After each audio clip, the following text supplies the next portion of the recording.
प्रिय साथियों, आप सभी का अनअकैडमी प्लेटफॉर्म पर मैं स्वागत करता हूं।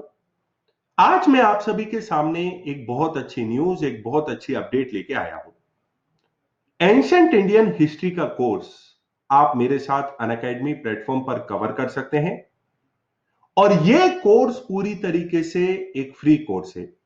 कोई भी इसमें एनरोल कर सकता है। आज के वीडियो के माध्यम से मैं आपको बताऊंगा कि प्राचीन भारत के इतिहास के ऊपर जो ये मैं कोर्स लॉन्च कर रहा हूं, इसमें आप लोगों को क्या क्या देखने को मिलेगा, इससे आपको क्या क्या बेनिफिट होगा और ये दूसरे कोर्सेज से कैसे अलग है और इस फ्री कोर्स को आप कैसे ज्वाइन कर सकते हो। उससे पहले मैं आप लोगों को अपना एक शॉर्ट इंट्रोडक्शन दे दूं। आप लोग मुझे अनुज गर्गी के नाम से जानते हैं। पिछले 7-8 वर्षों से यूपीएससी की तैयारी करते आ रहे एस्पिरेंट्स की मैं भारतीय इतिहास में मदद करते हुए आया हूं, ऑनलाइन और ऑफलाइन दोनों ही माध्यमों से। और मैंने सोचा कि आप लोगों के क्वारंटीन को और ज्यादा प्रोडक्टिव बनाने के लिए क्यों ना आप लोगों के साथ लाइव एक कोर्स को लॉन्च किया जाए, जिसमें आप लोगों से चर्चा की जाए पूरे Indian history, ancient Indian history, Bharat का प्राचीन इतिहास, टॉपिक बाय टॉपिक आप लोगों को पढ़ाया जाए। तो मैं आशा करता हूं कि आप लोगों का बहुत बड़ी मात्रा में इन्वॉल्वमेंट मुझे देखने को मिलेगा इस कोर्स में, क्योंकि ये एकदम निःशुल्क कोर्स है। आप सभी मुझसे लाइव इंटरेक्ट इसमें कर सकते हैं। चलिए मैं आपको बताता हूं कि इस कोर्स में हम क्या क्या पढ़ने वाले हैं, कौन कौन से टॉपिक्स होंगे। सबसे पहली बात तो इस कोर्स में हम कंप्लीट एंशिएंट हिस्ट्री के सिलेबस को कवर करेंगे। यूपीएससी में आपके जो भी इंपॉर्टेंट टॉपिक्स हैं उन सबको हम कवर करेंगे।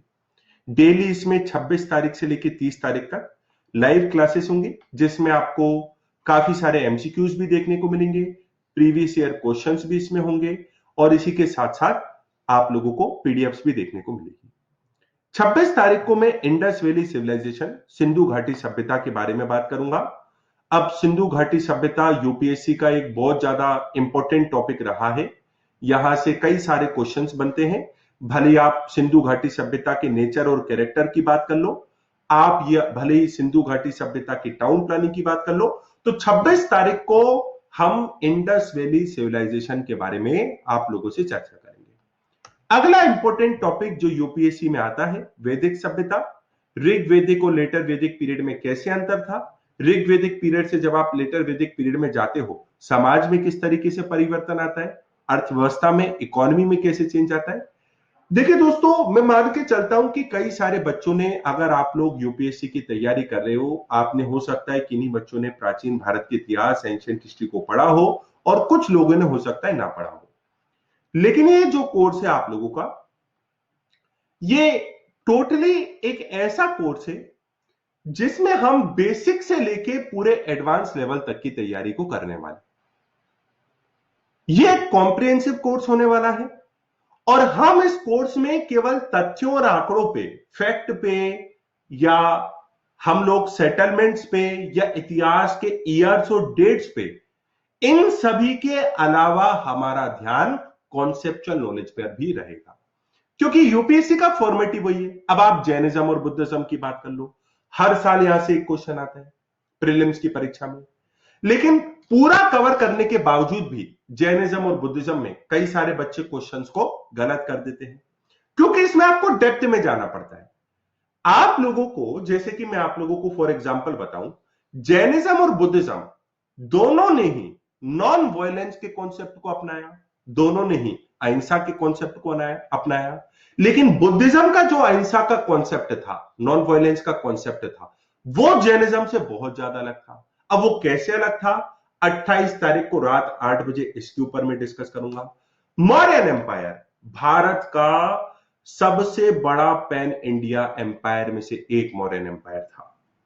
भले आप अशोक की बात करो, चंद्रगुप्त मौर्य की बात करो, बिंदुसार की बात करो, हमारा फोकस सब पे रहेगा। स्पेशली अशोक के इंस्क्रिप्शंस और अशोक की जो धम्म की पॉलिसी थी, उस पर भी हमारा फोकस रहेगा। अब ये धम्म, अशोक की जो धम्म की पॉलिसी थी, वो संस्कृत शब्द धर्म से कैसे अलग थी, वो भी मैं आप लोगों को इसमें कवर कराने वाला हूं। और इस चैप्टर में, इस कोर्स में हमारा जो आखिरी चैप्टर होने वाला है, वो गुप्ता पीरियड के बारे में होने वाला है। समुद्रगुप्त की बात कर लो, आप चंद्रगुप्त फर्स्ट की बात कर लो, चंद्रगुप्त सेकंड की बात कर लो, गुप्ताओं के द्वारा जो ग्रहण मोक्ष की नीति चलाई गई उसकी बात कर लो, कान्योपायन की पॉलिसी थी उसकी बात कर लो, मैट्रिमोनियल अलायंस की बात कर लो।